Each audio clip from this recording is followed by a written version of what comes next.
Good morning, everybody, and welcome to today's webinar where we will be covering Japanese knotweed. My name is Bronwyn Townsend and I'm the Marketing Manager here at InfoTrack. I'm joined today by Steve Johnson from CLS Property Insight, who will be taking us through the recent Law Society guidance and use of the ASBO legislation in relation to Japanese knotweed. Before we begin today's webinar, which we anticipate to take no longer than 45 minutes, I'd like to draw your attention to the Q&A feature on the webinar software. This will allow you to ask questions as we go through, so please type them in here and we'll answer them at the end of the session. I'm now going to hand over to Steve to present. Excellent. Thanks very much, Bronwyn, and hello everyone. Thanks for taking the time to dial into this session. And as Bronwyn said, we're going to look at the thorny issue of Japanese knotweed in property purchases. There's obviously a few different aspects to this. It's very much an environmental feature that's potentially of interest to home buyers and commercial occupiers as well. As Bronwyn said, there's a risk of legal action of one sort or another if you allow it to propagate, ASBO legislation, which we'll touch on a little bit later. And it's obviously found its way in via the TA6 form into the property purchase and sort of due diligence processes that you have to undertake. So I hope you'll get some insight into the issue and some options on how you may wish to handle it as we go through. As Bronwyn said, any questions you have, please do post those and we'll do our very best to answer those at the end of the session.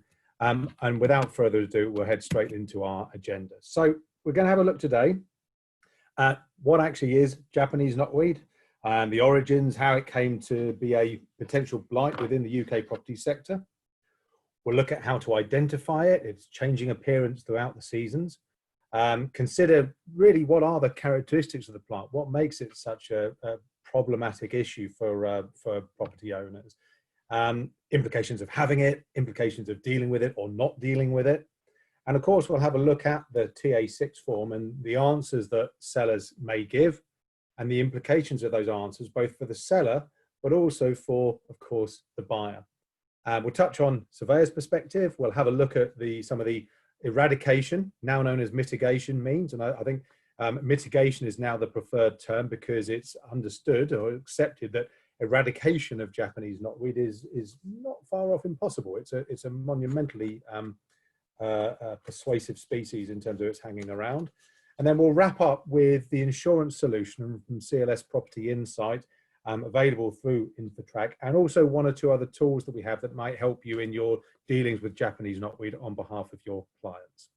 So that's our agenda today, and we'll start with, as I say, what is Japanese knotweed? So we'll kick off with a bit of a history lesson. So the Victorian era was in full swing. Industrial Revolution was well underway, and of course many of the things that we use today and rely on began to come in around the Victorian era. So we have bicycles, kettles of one sort or another. We have the photography, lighting, and unfortunately the arrival of Fallopian japonica, a beautiful decorative garden plant that was also edible, could be harvested for cattle feed, but little did the Victorians know what they brought into the UK would later on become one of the most destructive invasive species in history, and that is in no way over-egging the problems that Japanese knotweed can potentially cause. In these sorts of situations, it's always useful to have someone to point the finger at, and in this particular case, may I introduce Philipp Franz Balthasar von Siebold. He was a pioneering German botanist who spent most of his working life studying Japanese flora and fauna. He achieved a great many things, but it was he, ladies and gentlemen, who introduced Japanese knotweed to Europe. It would appear that Japanese knotweed was a part of a collection of live plants presented to Siebold by his Japanese hosts and transported back to Europe thereafter. Now, Fallopian japonica was particularly well received. It was initially housed in an acclimatization garden in the Netherlands and even received a gold medal from no less than the Utrecht Society of Agriculture and Horticulture. But from its position in the Netherlands, such was the attractiveness and robust nature of the plant, it led to popularity across Europe, including, of course, the UK. And the fascination with the plant led to it being included in the Edinburgh Royal Botanical Gardens, and it was actually frequently a subject with artists and drawings and paintings, as you can see on the right-hand side. But it was only once the plant was established in the UK that its destructive nature, unfortunately, was realised. So what actually is it? Well, Japanese knotweed is a fast-growing plant native to East Asia, And ironically, Japan is one of the few countries for whom Japanese knotweed poses no problem. In Japan, it competes with a variety of comparable plants, and as well as being vulnerable to local pests, diseases, fungi, and invertebrates. So it exists in sort of harmony to some degree with its local environment. And in fact, in some reasons, it's actually seen as a positive, as it's a pioneer species. It's able to establish itself on lava by volcanic eruption, which then sort of encourages secondary foliation from other plants. But of course, in areas like the UK, where these balancing factors aren't present, it outcompetes pretty much all other plants very successfully and quickly by having a continuously growing root system called rhizomes. And these seek out nutrients, stealing them from any sort of living plant nearby. Now, although the plant is destructive, it's not toxic, and as mentioned previously, it's in fact edible. It's been used at various times to make bread, chutney, even some alcoholic drinks, but it is remarkably fast growing. And in the spring and summer period, it can grow up to 10 centimeters a day and produce ultimately growths of between 2 and 3 meters. And one of the things that can make it quite difficult to identify for the layman is that the fact that throughout the year it can take on, or not can, it does take on very different appearances. And in fact, even sort of dies in the winter, only to come back strong the following spring. So this is what to look for if ever you're poking around in your garden. The visual appearance of Japanese knotweed is as follows. So the plant takes on different forms throughout its annual cycle. It can be mistaken for other plants such as bindweed or broadleaf dock for the gardeners amongst you. And the photograph on the far left shows the knotweed shoot bursting through a tarmac driveway in early spring.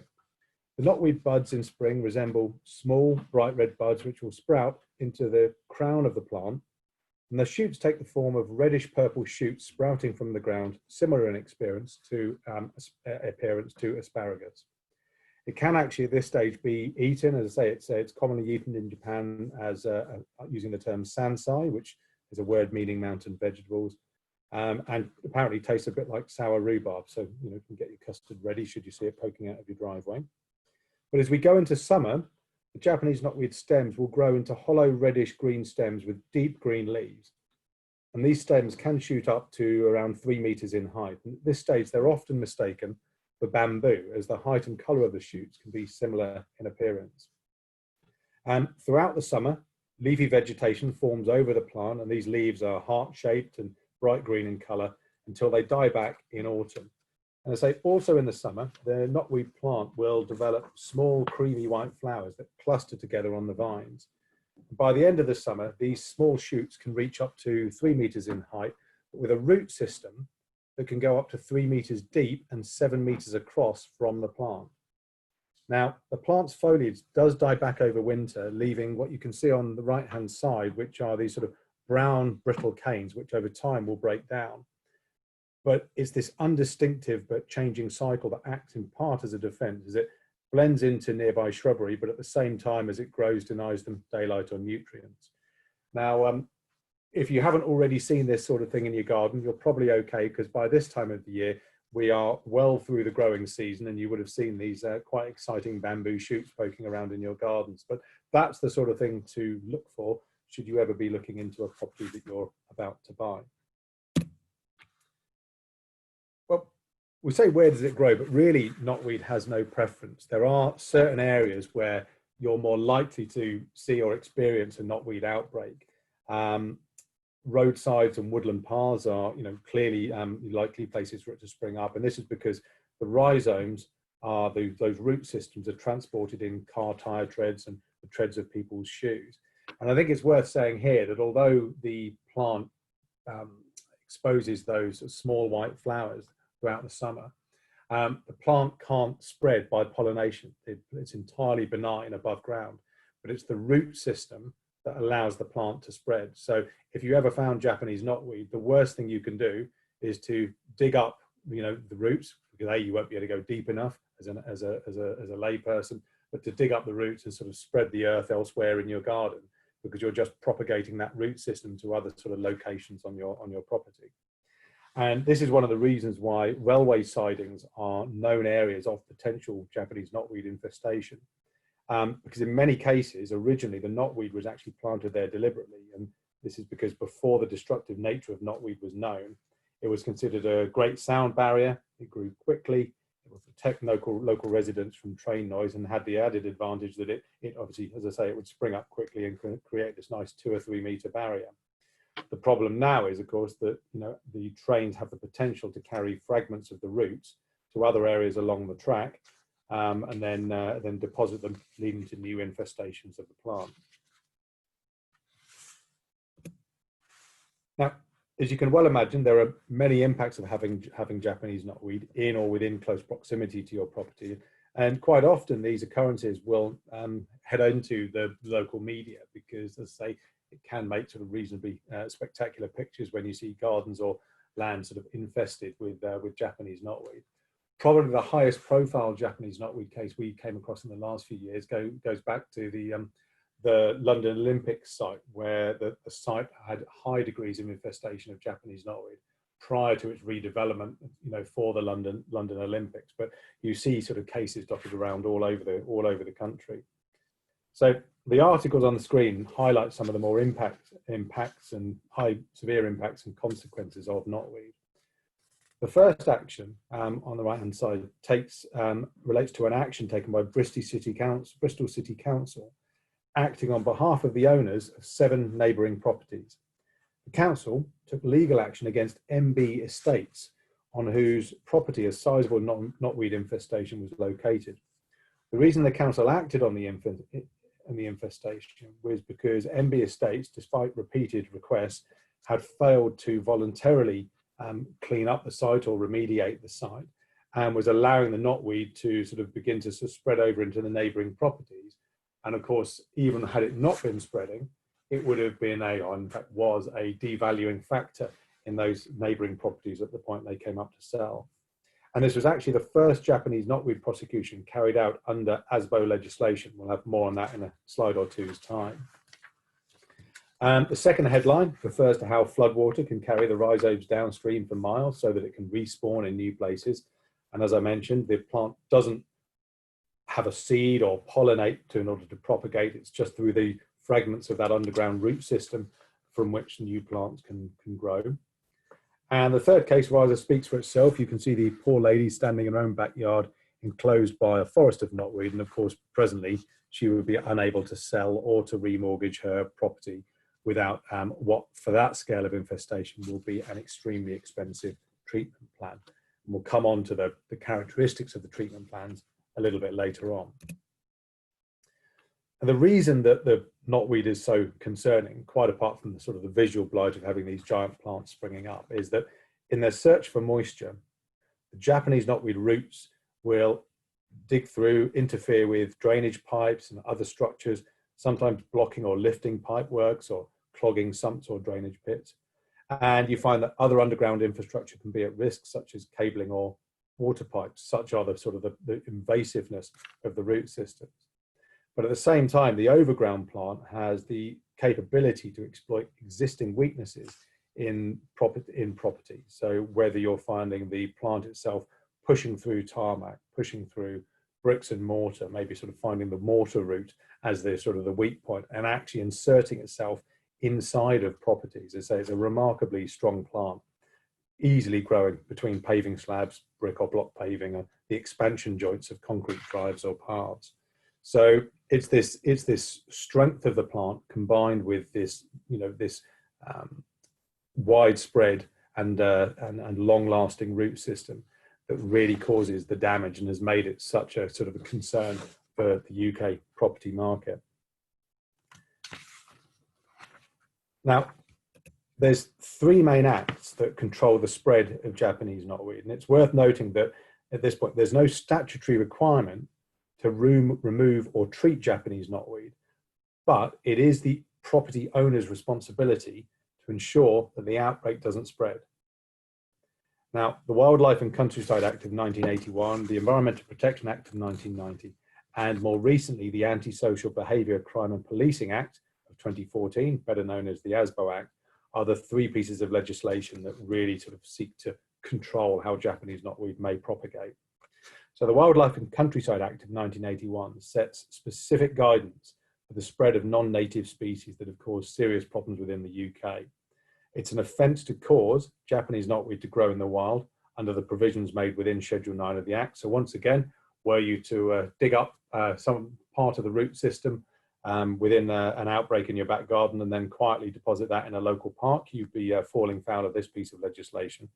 Because Section 14 of the Wildlife and Countryside Act states that if any person plants or otherwise causes to grow in the wild any plant which is included in Part 2 of Schedule 9, which of course Japanese knotweed is, he or she should be guilty of an offence. And anyone convicted of an offence under Section 14 of the WCA could face fines of up to £5,000, 6 months imprisonment, potentially, potentially sort of 2 years, depending on the severity of the offence. And as I say, knotweed is part of that that schedule. It's defined within that. Now, both the Wildlife and Countryside Act, Wildlife and Countryside and the Environmental Protection Act control the disposal of Japanese knotweed. And the EPA stipulates that Japanese knotweed can only be disposed of at landfills that are licensed to handle contaminated soil. So the individual or organisation that has collected the knotweed is responsible for identifying a licensed landfill and transporting the knotweed to the licensed handler. Untreated knotweed is not regarded as hazardous waste under hazardous waste regulations, but material containing knotweed that has been treated with certain herbicides could be. And again, I think we'll mention this in a slide or two later, but one of the common treatment chemicals for Japanese knotweed is glyphosate, which of course is getting a bad press at the moment through some of the cases that you might have read about that are taking place in the States, where people that have had prolonged exposure to glyphosate are arguing that it's led to a variety of health issues, including cancer. I think you may well have seen those on the news.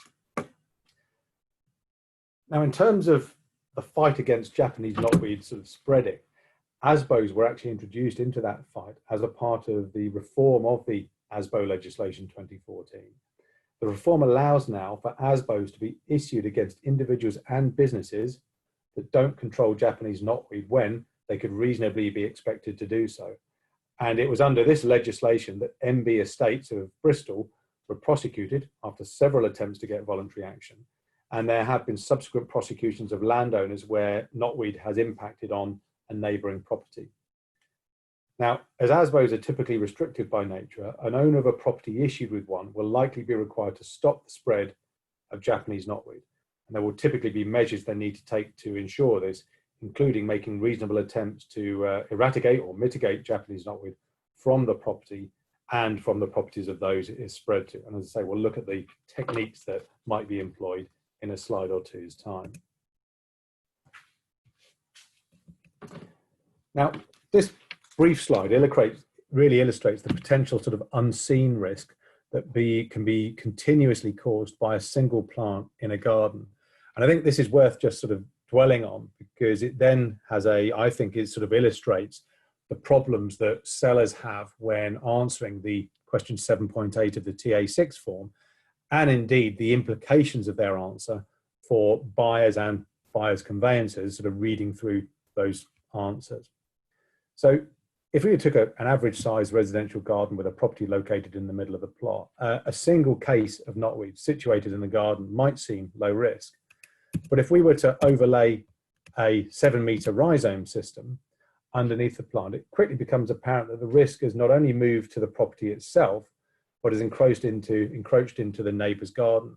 So there may be no sort of overground physical evidence of knotweed having spread either to the property or into the neighbour's garden, but you may have the roots already underneath the property, unfortunately. And this is really why, I think not entirely welcomed, but why the question of Japanese knotweed found its way onto the TA6 form. And since it arrived on the TA6 form in 2013, the seller has been required to state whether Japanese knotweed is present on the property.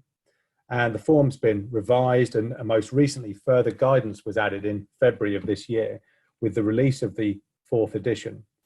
And as you can see on screen, really the form provides 3 possible answers to the question, is the property affected by Japanese knotweed?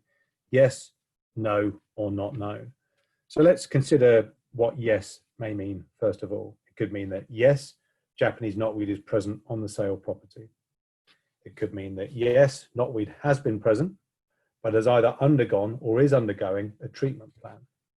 If it's the latter, the plan could be in the treatment and monitoring phase, which is typically the first 3 to 5 years, or it could be in the post-treatment 10-year period during where there is an insurance-backed guarantee in place, sort of giving the person who paid for the plan comfort that if Japanese knotweed sort of reasserts itself, there is either a guarantee that that treatment company will come back and deal with it, or if the treatment company no longer exists, there is an insurer who will contribute to a new treatment program. Yes could also mean that the property itself is not known to have knotweed on it, but it is known to be present next door. And again, it could be present at the moment or previously present with a treatment plan underway. So yes covers quite a range of different options. And if the seller answers yes, of course, they're then required to complete the second part of the question, which you can see on screen, which is really sort of providing the context to that yes answer. Which of the above options we were just been talking about are relevant for this property? And at this point, you start to get into what a buyer then, or indeed a lender, is prepared to accept. For example, if the knotweed is on the neighbouring property is in the process of being treated, what does that mean for the buyer of the neighbouring property, or indeed their lender? And sort of very much case by case, what is a well-informed buyer prepared to take on, and indeed their lender prepared to accept. Now, the guidance to sellers now from February 2020 is that if they're unsure whether Japanese knotweed exists either above or below ground, or whether it has previously been managed on the property, they should answer not known.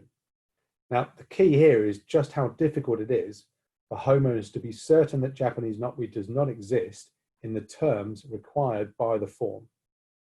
So for a seller to be certain and therefore choose no as their chosen answer, the seller must be absolutely certain that there is no knotweed present, both overground and underground, i.e. no plants or root system. And bear in mind here, that growing cycle, the dormancy, the depth of the roots.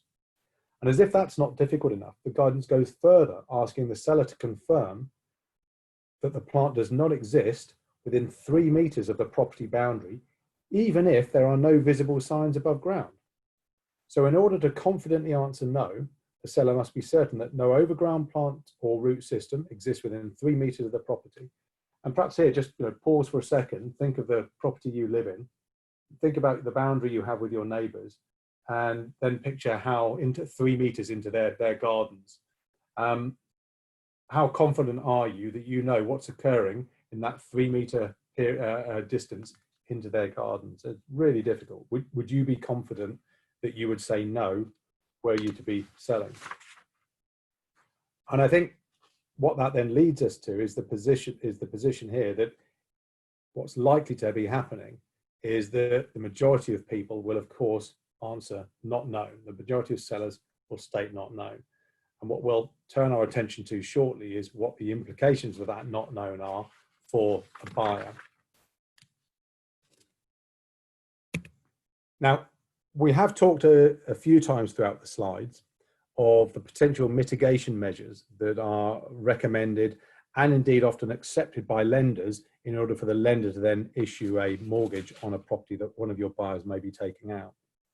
Now, as I mentioned previously, there's no statutory responsibility to eradicate or treat knotweed, but its presence does create significant risks. And to remove knotweed can be a costly and lengthy process and involves the use typically of professional firms specializing in its treatment.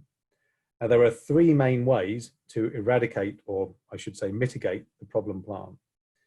By far the quickest but most costly is to essentially excavate the plant, its roots and any potentially contaminated soil, and take the waste to a licensed landfill site. Now, this process usually takes 1 or 2 weeks, meaning that once the work has been done, then building or landscaping work can commence to sort of reappoint the site to its original state. But it's worth pointing out that the soil excavated from the site often needs to be sifted and inspected by hand, which contributes to the high cost implications of taking this action. And as I say, bear in mind here, we're talking about a root system that can go down 2 or 3 meters and potentially spread after 7 meters from the infestation.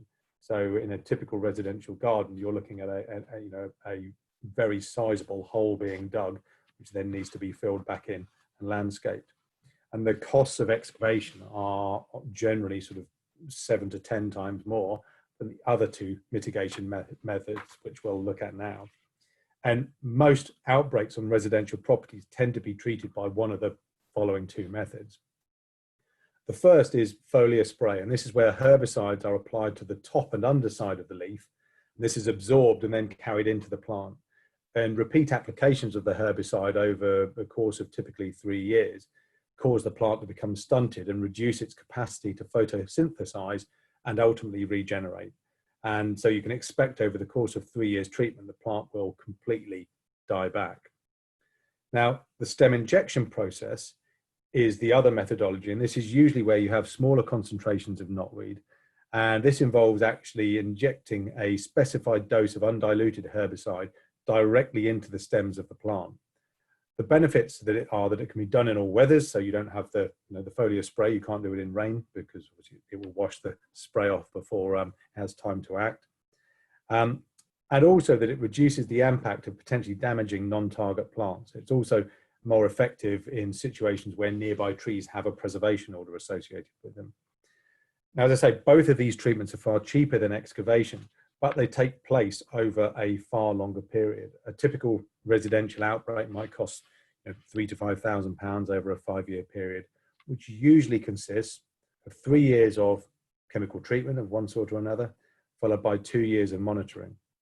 Now that period, during that period, the treated area must stay undisturbed. You can mow the lawn, but you can't carry out any landscaping work, vegetable planting, whatever you may want to do. Most treatment companies accept staged payments, except where the property is up for sale, which of course is where you spend most of your territory. Now, in these instances, the treatment companies generally ask for payment for the entire project cost up front. Now, given that the vast majority of lenders won't lend on a property that has knotweed without a treatment plan being in place, a seller really has very little choice, but unfortunately, to sort of go with that request. Now, as I mentioned previously, most specialist contractors will provide, on top of the 3 years of treatment and 2 years of monitoring, a 10-year insurance-backed guarantee for all types of eradication treatment. And this policy would start at the end of that treatment and monitoring period. And this, again, is typically expected by lenders. Now, it's worth noting that while this insurance generally does cover reoccurrence of the knotweed, the majority of policies will exclude any outbreak that arises if the occupier has disturbed the treated area. So essentially, you're looking at land lying untouched for 15 years through the treatment, monitoring, 10-year guarantee period, which may not be something people are always happy to deal with in their new property.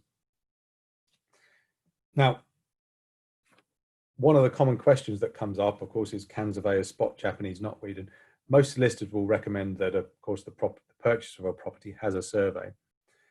However, having a survey may not determine whether Japanese knotweed exists at the property or is evidently close to its boundaries. And having spoken to sort of several of our contacts who are surveyors, they say that they'll always try to be vigilant and look for the existence of plants, but due to restrictions with fences, access to adjoining land, and the fact that identification in the winter months can be more difficult, this is often not an easy task. So if the seller's unsure, the survey may not reveal its existence, the seller has answered not known. What may you do to protect your buyer, or what actions could your buyer undertake? As I say, I think this is an area where an ill-informed seller and buyer can really trip up with some quite sort of serious long-term implications for them. So if we look at the seller, it's critical that they understand the implications of no versus not known. A seller who declares no has taken a positive informed position. They're making a positive statement. Whereas, of course, not known places the responsibility on the buyer to investigate and insure an unknown risk. So in answering no, even an uninformed seller may have left themselves open to legal action from their buyer in the event that knotweed is found on the property. Equally, a buyer in receipt of a TA6 form needs to understand the implications of the seller's answers. Does no really mean no? I.e., is the seller taking that position from a genuinely informed perspective? Do they know that in answering no, they are making a commitment that knotweed doesn't exist, not only in their garden above ground and below ground, but in the area surrounding the property out to 3 meters. And of course, if the buyer sees not known, they need to understand the implications of that answer for them. I.e., it could mean that it could be present on or near the property, or really what it means is it could be present on or near the property, but I, as the seller, am not sufficiently informed to tell you, the buyer. Therefore, the onus is on you as the buyer to consider and deal with this risk. And my suggestion would be that you make the sellers aware of the implications of the answers they're giving. And when communicating the results of the form to the buyer, you make clear in your letters what the implications of no or not known are. Now, we've drafted some suggested text that can go into your letters to buyers in the event that a seller has answered no or not known. We've not drafted suggested text relating to yes, as each case is different in terms of scale, position, if a treatment plan is in place. But as I say, that text relating to no or not known, we hope will give a good explanation of the issue that you can communicate to your clients. And InfoTrack will be distributing that text along with the slides as a PDF sort of just after we finish the presentation. If any of you want sort of any further guidance around the text, as I say, feel free to contact us or post something into the chat box, the Q&A on this webinar kit. There is another route, of course, that a client may wish to undertake. And again, we'll mention this within the letter text that you'll be sent. And that is they may wish to take up some form of insurance. Now, CLS has just launched a Japanese knotweed indemnity policy, and this is live on the insurance component of the InfoTrack service. This policy provides the property buyer with up to £20,000 worth of cover for a variety of losses associated with Japanese knotweed.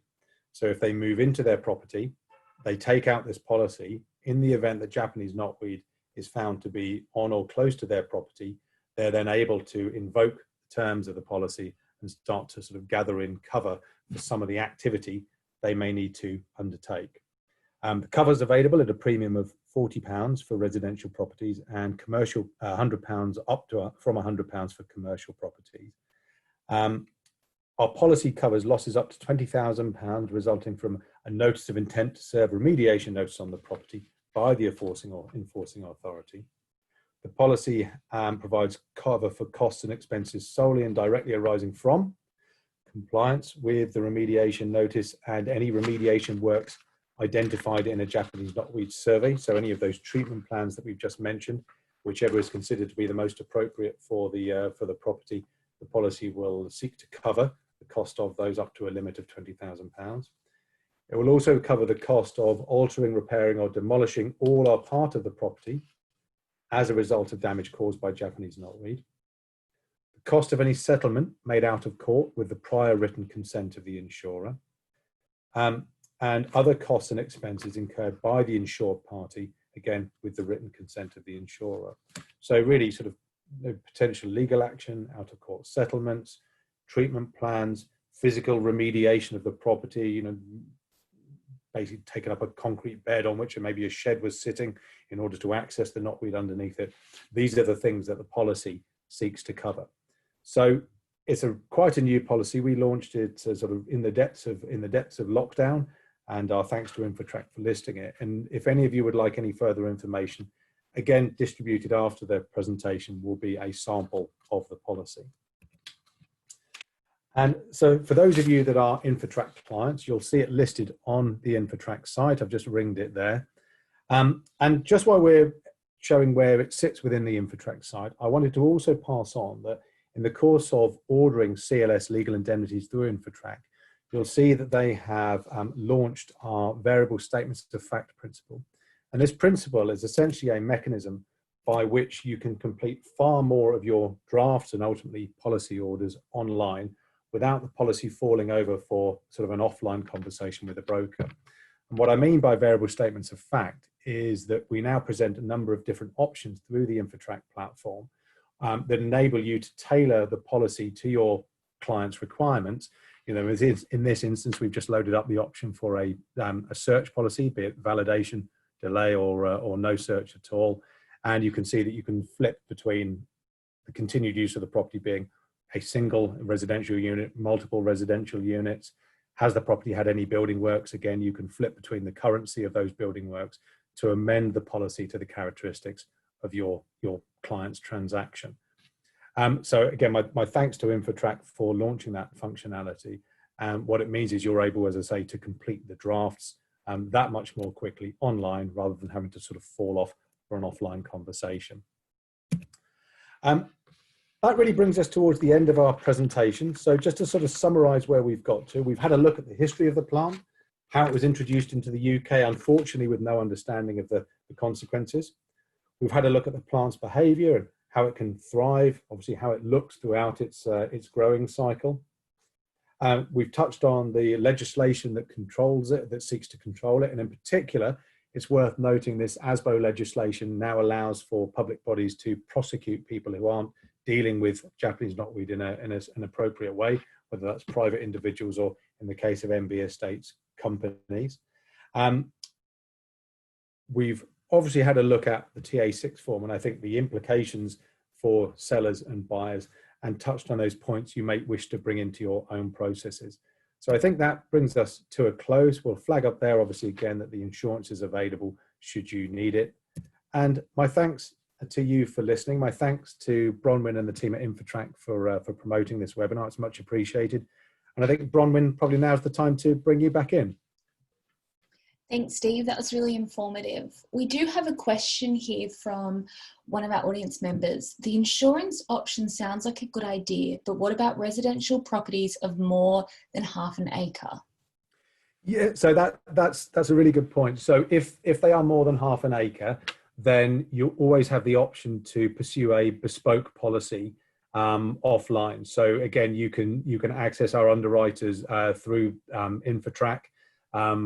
Or whatever mechanism you choose to use. But yes, our underwriters are able to write bespoke policies in the event that the size of the property is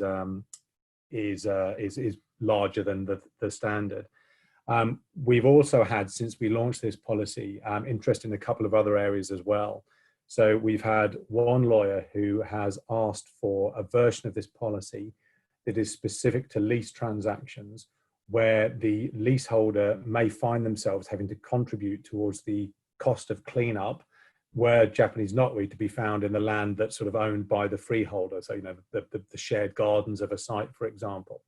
So he's taken the view that he's going to build this policy, which we're presently drafting, into transactions where he's acting for someone taking out a leasehold transaction to protect them from the cost associated with Japanese knotweed cleanup, should it be found on the freeholder's property.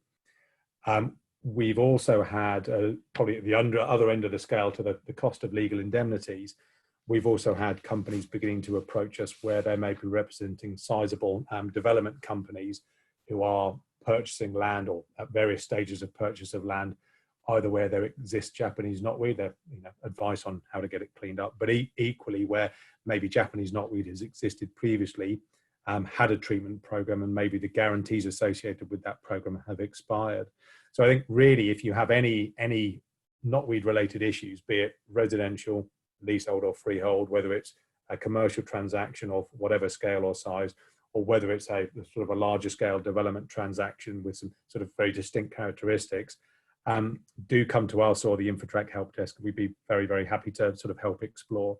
As I say, feel free to get in touch with Bronwyn and myself afterwards should you have any other questions, but I hope that answers your question. Thanks, Steve. We've had another one come in as well. How do you determine what is the appropriate level of cover? By appropriate level, I don't know whether you mean by that the limit of indemnity. So if we sort of consider that first, this is one of the things that separates our Japanese knotweed indemnity from our other indemnities.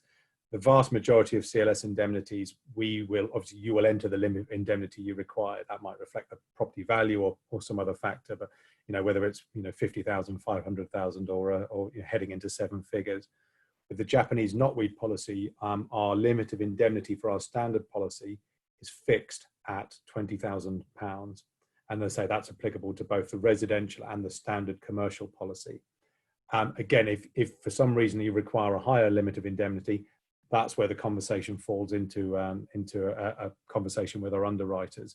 And so to give you an example, the most recent of the development policies we've issued as a draft, we have there a limit of indemnity of 5 million on that, and obviously a sort of a slightly more exciting premium going with that. So that's not your typical resi or commercial transaction, but it shows there's that sort of flexibility if you require a higher limit of indemnity. If there are characteristics of your transaction, which means that you can't accept all of the statements of fact, and as I say, you'll see the statements of fact in the sample resi policy that Infotrack are going to distribute afterwards. Again, that's the sort of thing that can then lead you into a conversation with our underwriters. So I think really the message here is, although we've got these standard policies, sort of flexibility is our watchword. If you have a transaction which you need support on, and the standard policies don't fulfill that, please do get in touch. Fantastic, thank you, Steve. That concludes all of our questions. So we hope that everybody found today's session informative.